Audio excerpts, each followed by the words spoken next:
Good morning, church. How are we doing this morning?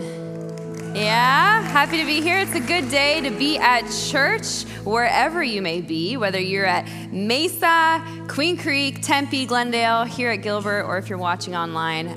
It's a good day to be at church, and we're so glad that you're here. My name is Rachel Dotzler, and I'm the lead student pastor here at Central. And welcome to The Good Life.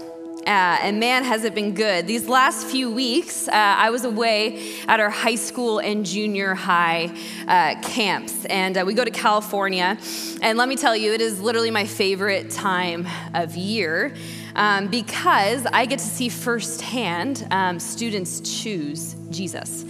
Students stepping into this new way of life and what it means to follow God. And I have to be real with you, church, we're raising up a really great generation, a generation that is driven, that wants to know Jesus on a deeper level and passionately pursue him. They want to know what's real in their life because the world is so noisy and busy.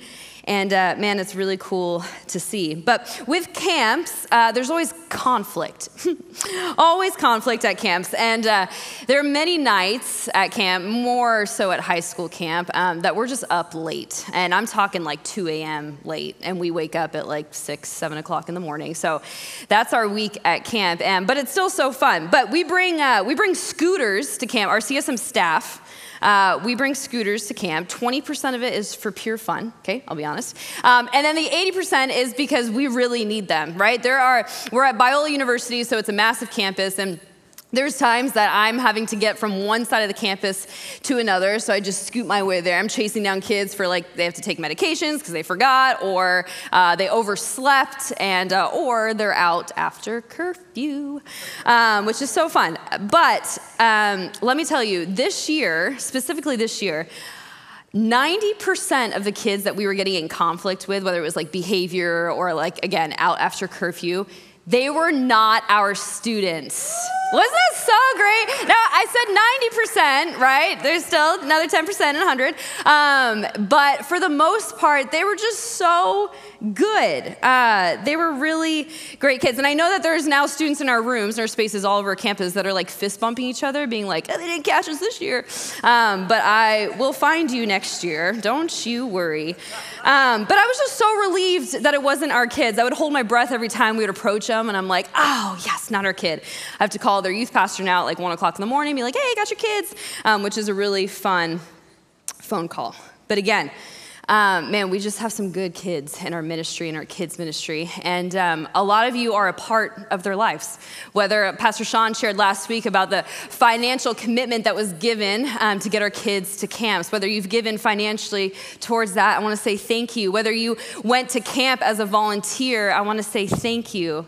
Whether you serve week to week in our ministries, in our kids' ministry, in our student ministries, thank you. Or you're a parent raising this next generation, and you're just trying to figure it out because it's important, and you are important.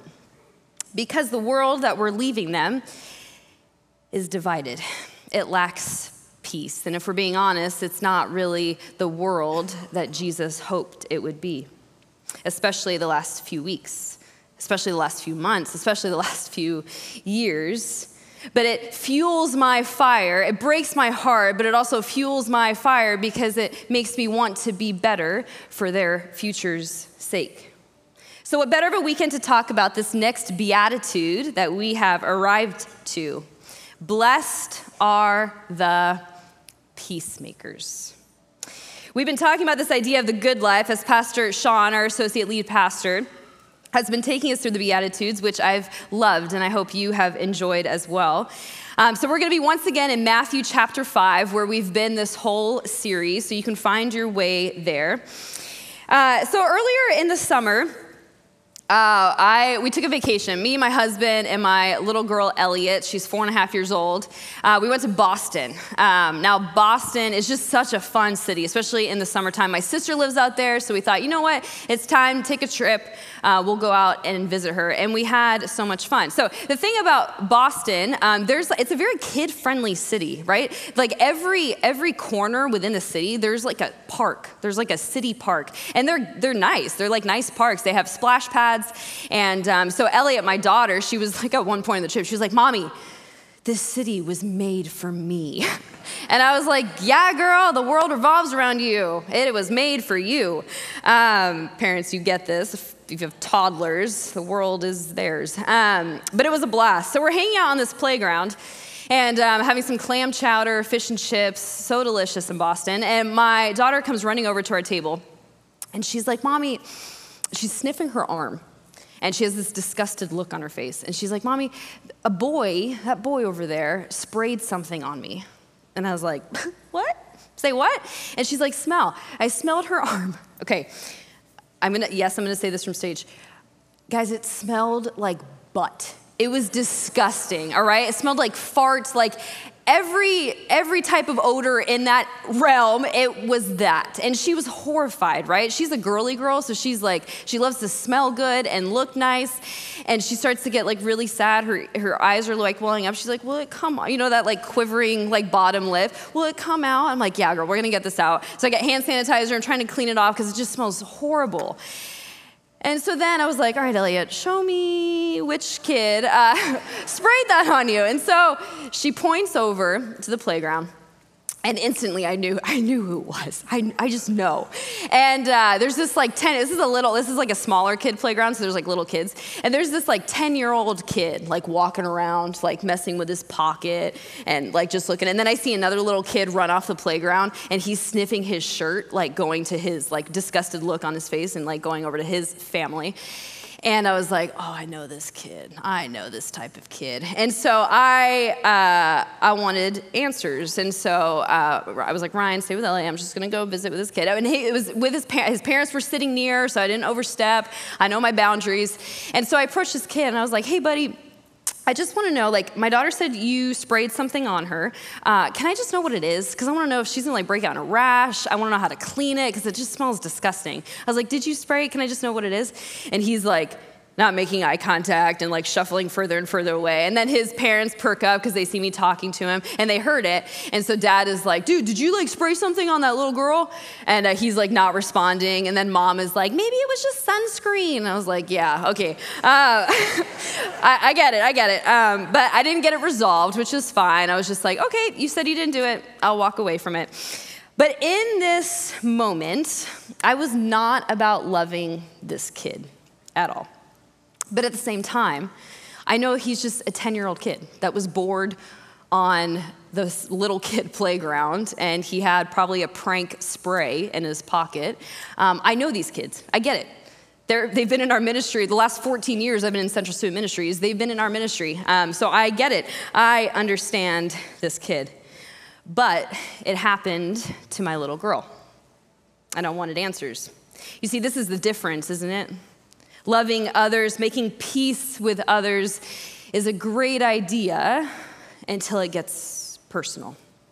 Until you feel threatened with your beliefs, until someone harms you or someone you love, until someone has a different perspective than you and it becomes about being wrong versus right, until someone you love disappoints you, until you face betrayal. You get it because you've probably been there.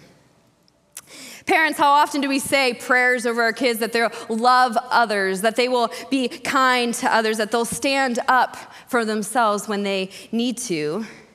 But the moment something happens to them from another kid or another person, it's fists up, right? And we act like we've been taking jujitsu for like 20 years. Like, let me fight him. Let me fight this kid. But maybe our prayers should be for our kids and us.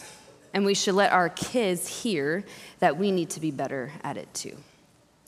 Matthew 5, the Beatitudes, the good life, Jesus laid it all out for us on how we should live. And if we do, we will experience the good life. Now, not what we think the good life is, right? Like nice car, we got money in the bank, vacationing in really cool spots, a work promotion, a full ride scholarship to your dream college, the best athlete on your team. That's not really the good life. Those are temporary feel-good moments, feel-good things. So, what is the good life? Today we arrive to verse 9 in chapter 5, Matthew chapter 5, in the Beatitudes, and it says, Blessed are the peacemakers, for they will be called children of God. Simple enough, maybe. Blessed isn't really what Jesus meant with how we interpret it, with how we view it, which is super unhelpful to us when we're reading the Bible and we think we understand something, and it's not it.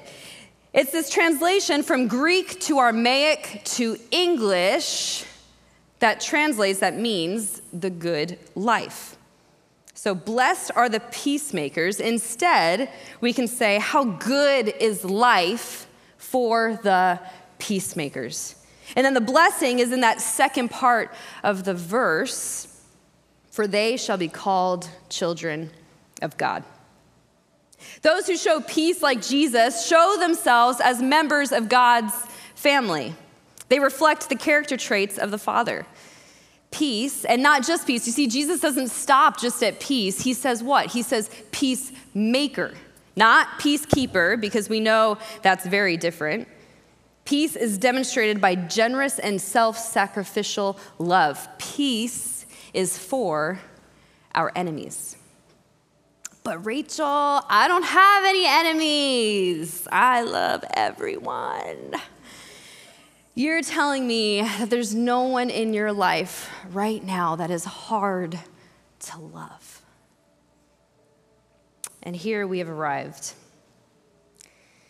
Being present in situations of conflict is what Jesus is calling us into, so that we can introduce the ethics of Jesus, the way of peace.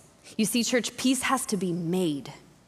It's not natural. Now, God designed the world to live in peace, to live in something we call shalom at the very beginning of time, but as we know, it did not stay that way. You have to live among people where there is conflict. We're called not to withdraw ourselves. Jesus certainly didn't withdraw. He did everything but that. He leaned in. He sat with people longer than what was comfortable. He talked to people he shouldn't have. He healed people when it was looked down upon. He broke every social barrier so people could see the way of peace. Because the good life belongs to the peacemakers.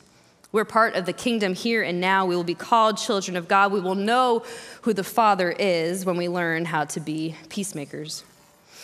I read this in a commentary and I thought it was beautifully put. It says, biblical peace is not the absence of conflict.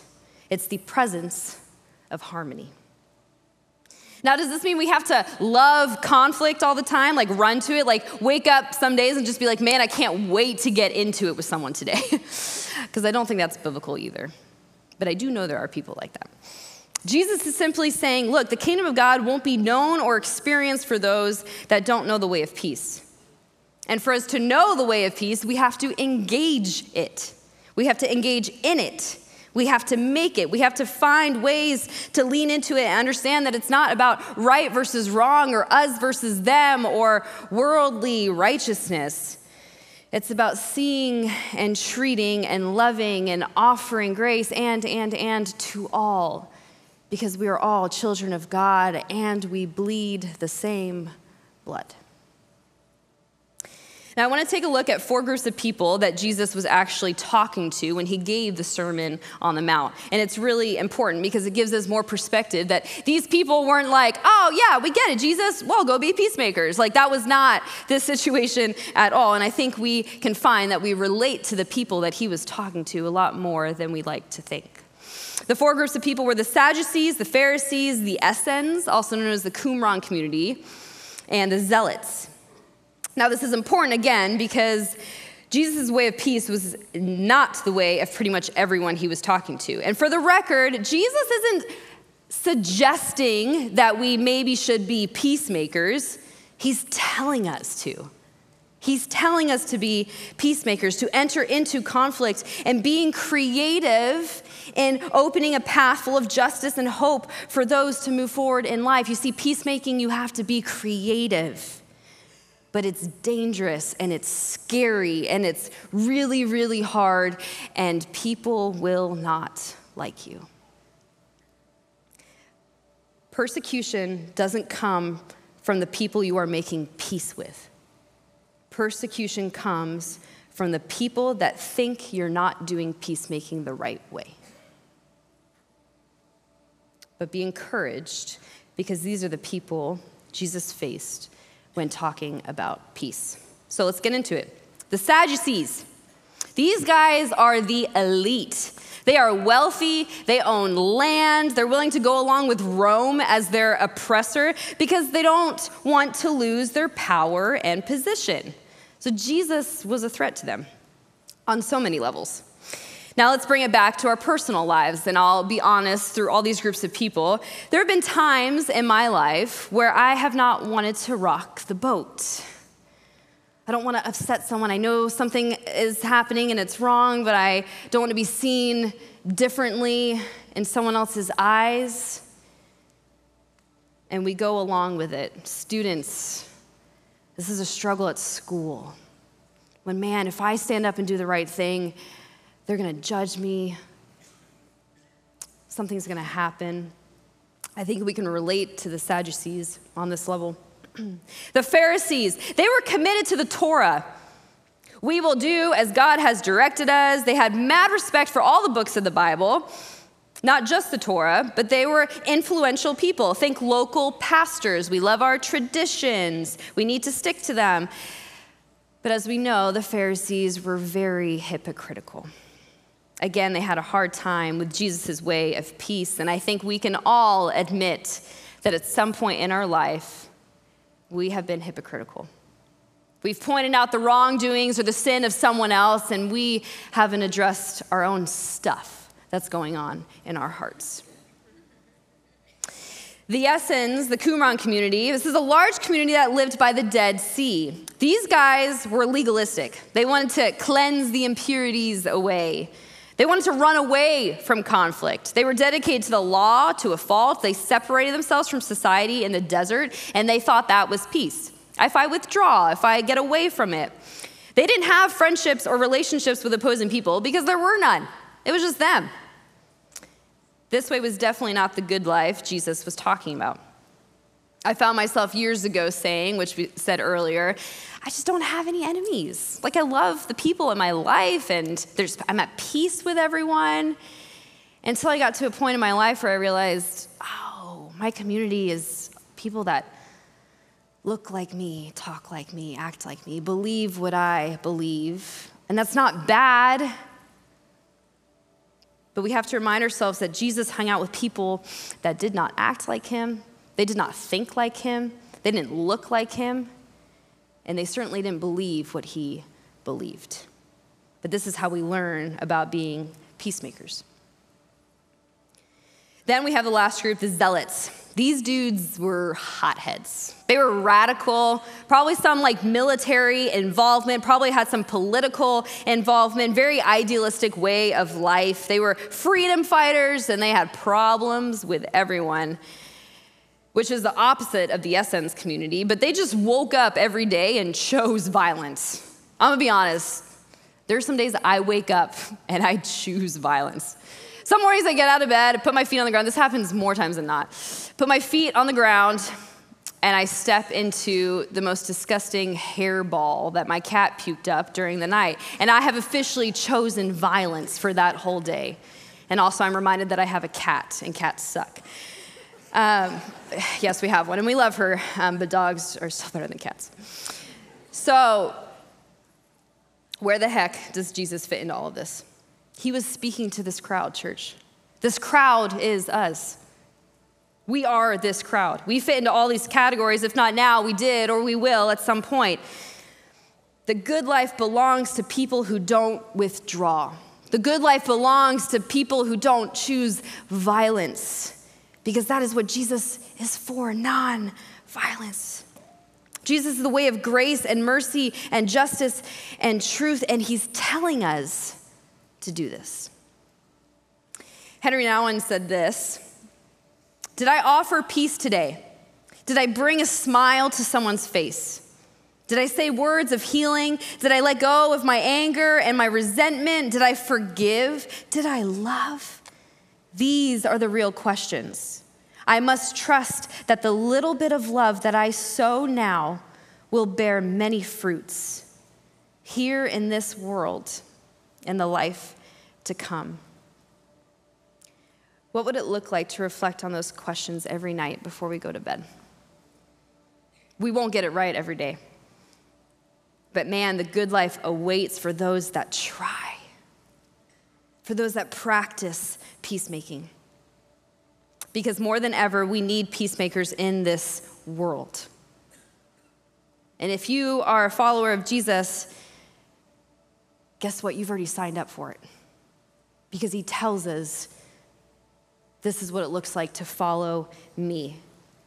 It's not a suggestion. My peacemaking journey started back in 2016 when Lisa Jernigan asked me to go on a trip with a group of women to Israel, Palestine. And if you know anything about Lisa, it's really hard to say no to her, so I almost felt like I didn't have a choice, but I'm glad that was the case because it was a life-changing trip. I met and sat with people who were actively pursuing peace in the face of adversity, who refused to choose anyone as their enemy. I met someone named Amal. Amal and her family are Palestinian Christians who own a farm that's been in their family for over 100 years, and they named it the Tent of Nations, and it's located just outside of Bethlehem. They house camps, and they teach people about agriculture and truly show and tell people about Jesus. Beautiful family. And as the years went on, they entered into a conflict with Israel, trying to reclaim this land, and it's been a court war just going back and forth, and it's just been really heartbreaking. They've defended their land from demolition of their farm buildings, water pipes, tents. Every time it happens, they go to court, and it's back and forth. They win some, they lose some. It's like 10 steps back. But in all of this, you know what they refuse to do is to see the other as an enemy.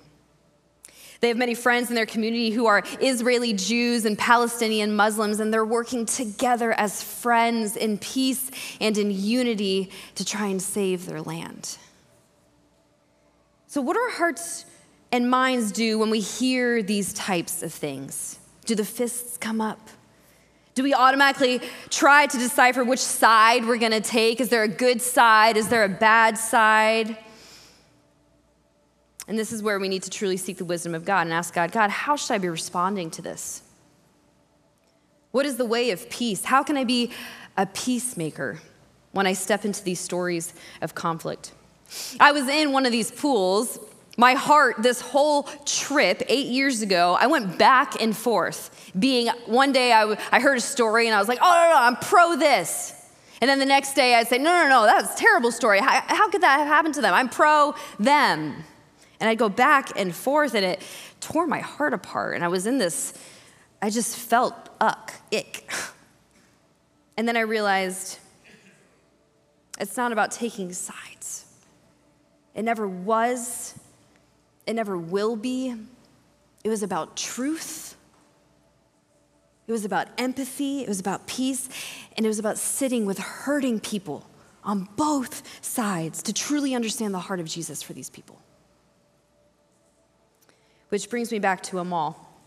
She said several things that blew my mind on this trip. Now, she has every right to be furious with Israelis and furious with the government and respond in a way that would divide, that could be violent, that could build walls up. And for me personally, I would get it. I would understand why. Because we know that hurt people hurt people. But that would not be the way of Jesus. And Amal and her family, the Nasser family, didn't do that. Instead, Amal said this. And there's a stone, there's a picture here, there's a stone at the entrance of the Tent of Nations that says, "We refuse to be enemies." And then Amal shared this, and I journaled it when she said it because it was so good. She said, "We don't want to build walls. We want to build bridges. We refuse to be enemies. And in the end, all I can say is, God, forgive them, for they do not know what they do." I think those words all sound familiar because they were said first by Jesus the day he died on the cross in the face of his enemies. And here was Amal living and breathing peacemaking. What I think Amal was saying here when she says, forgive them for they do not know what they do, was allowing herself peace against her oppressor so that she doesn't have to live in hate. And instead she can live in peace to go forward on the call that God has on her life.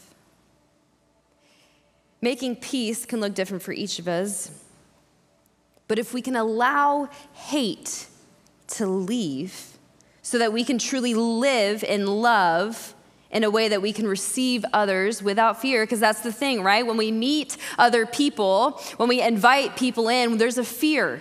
Are we going to be hurt? Someone going to betray us? So we start building these walls. But if we can receive without others, without fear, then I think we will live a life of being peacemakers in the name of Jesus. Do you build walls? Are those that are different than you or disagree with you your enemies? Again, enemies can be people that are hard to love. I've seen and known many happy peacemakers. Peacemakers have a joy about them that no one can take away. I saw this in a mall. They truly have experienced the good life. But when I meet judgmental and hypocritical people that are just looking to pick fights, I wouldn't describe them as happy people. Do you build walls or do you build bridges? When was the last time you invited someone into your home who's different than you and asked to hear their story? Or just asked someone out to coffee to just listen, to sit with them? I heard Amal's story and it broke me, but more importantly, it broke down these walls that I didn't realize I had up in my heart. It broke down these walls so I could see her. You see, church, that's what bridges do. Building bridges allows us to see people for who they are, to see their hearts so that we may understand that we are the same, that we are all children of God. There's a poem written by someone named Rumi, and part of the poem says this, which I just love, and it became a theme to me on this trip and in my life after the fact. Out beyond ideas of wrongdoing and right doing, there is a field, and I'll meet you there. Church, can we meet each other in the field first? Can we meet people beyond these walls in the field so that we can just know each other and see each other for who we are, children of God? This is the way of Jesus. This is the way of being a peacemaker, refusing to see any human being as an enemy, choosing to enter into the conflict so that we can create and make peace just as Jesus did. Maybe with that coworker that drives you crazy, because the Lord knows we all have one. The family member or parent that you don't agree with, so you just ignore them. That friend that wronged you, so you just cut them out of your life. That political situation that infuriates you, so you just attack in disagreements. Or maybe you struggle with sharing your agenda every time with someone instead of just listening and being quiet and sitting with people in their hurt. Or maybe you've become numb to what's going on in the world and you scroll and you scroll and you scroll and nothing phases you anymore. You're indifferent. It's apathy instead of empathy. Maybe it's time for you to respond, to engage, to make peace with. For how good is life for the peacemakers, for we shall be called children of God. Perhaps it's with yourself. A couple years ago, when I was in therapy, my therapist asked me, she goes, Rachel, are you friends with yourself?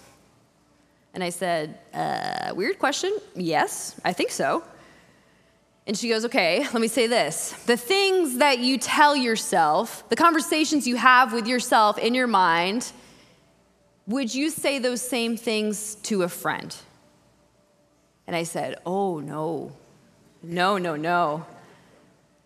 I said, I would be a terrible friend if I said those things. And she said, maybe it's time we work on you being friends with yourself. Church, are you friends with yourself? Perhaps you need to make peace with God. God can handle your issues with him. He can handle your questions, your doubts, your fears, your conflict that you might have with him. And he might just be waiting for you to respond and to talk to him about it. And this is just it. We are going to have a time to respond, a time of response. And Stanley and Amber are going to come out here and sing a song. And we're going to journal, and we're going to pray, and we're going to read some scripture. We're going to meditate on this song. This is a song I was introduced to 8 years ago on this trip, and it's forever changed my life. I think it's time we look inward so we can evaluate our hearts and sit with God so he can show us a way of peace. Maybe we need to evaluate the lines that we've already drawn with people. Is there more work to be done there? Can we remove that line for a little bit and see, man, as far as it depends on you, is there's just something more that we could be doing? Have you fully immersed yourself in another story to truly see the other as a child of God and nothing more or less than that? So on your way in, you received a handout. On one side, there's a passage from the Bible, from Romans. And if you let it, I can bet that this is a passage that will start changing and shaping our hearts towards Jesus, towards the way of a peacemaker. So we're going to read it together. Don't read it right now. Don't get ahead. We'll read it together.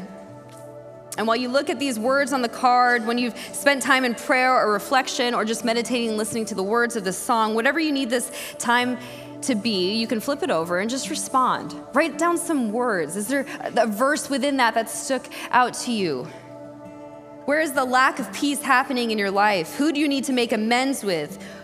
Maybe you need to write down a prayer to God, asking God, I need you in this conflict. I don't know what my next step is. So this is your time to sit, to reflect, to meditate, to write, and just do what you need to do to respond in this moment of blessed are the peacemakers. Romans 12:14-18 says this on your card. Bless those who persecute you. Bless and do not curse. Rejoice with those who rejoice. Mourn with those who mourn. Live in harmony with one another. Do not be proud, but be willing to associate with people of low position. Do not be conceited. Do not repay anyone evil for evil, and be careful to do what is right in the eyes of everyone. And if it is possible, as far as it depends on you, live at peace with everyone. So do you need to make peace with yourself, peace with God, peace with others? Go ahead and sit and respond.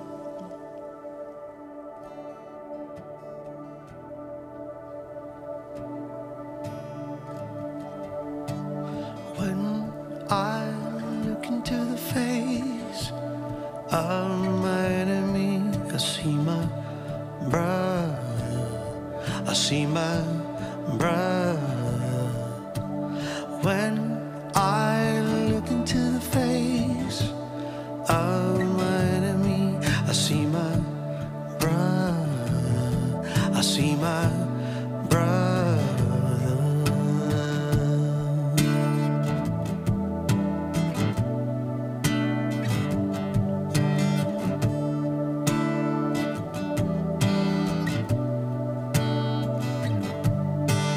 When I look into the face of my enemy, I see my brother. I see my brother. When I look into the face of my enemy, I see my brother. I see my brother. Forgiveness is the garment of our courage, the power to make the peace we long to know. Open up our eyes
As far as it depends on you, church, have you done everything you can to make peace with fill in the blank? It's not a suggestion, it's a command. He's telling us, if you want to follow me, it looks like being a peacemaker, not withdrawing, entering into conflict so that we can make peace, so that people can see there is a different way of life. There is something called the good life, and it belongs to following Jesus. And man, is it good. It may be hard, but man, is it good. Blessed are the peacemakers, for they will be called children of God. My prayer is that we walk out these doors and we release fear. We release anger. We release hate. So that we can offer mercy and grace and love. We can offer peace to all that we encounter. Let's pray. God, you are so good. All the time, you are good. God, we're grateful for your word that teaches us, bless those that persecute you. God, what is that? That's not the way of the world. And we're thankful for that because we need something real. Because we know that you are real. And we know that following you means a good life. I pray as we go out, God, that you would continue to mold and change our hearts and soften our hearts to be peacemakers in the world. Because, God, it needs it. We know it does. And we know that when we choose you, it starts with us. That you've asked us to go out and to be the peacemakers, for we will be called children of God because, God, we are all children of you, and may we see each other as that. May we remember that we bleed the same blood. We give this time to you, God. Thank you for your words, your wisdom, your truth. Thank you for your love, and we love you. In your name we pray. And everyone said, amen. Church, hope you have such a good week. If you need prayer this morning, there will be prayer as a prayer team down front that would love to pray with you and for you. But with that, go love beyond, go be the peacemakers. Have an awesome week. We'll see you next week.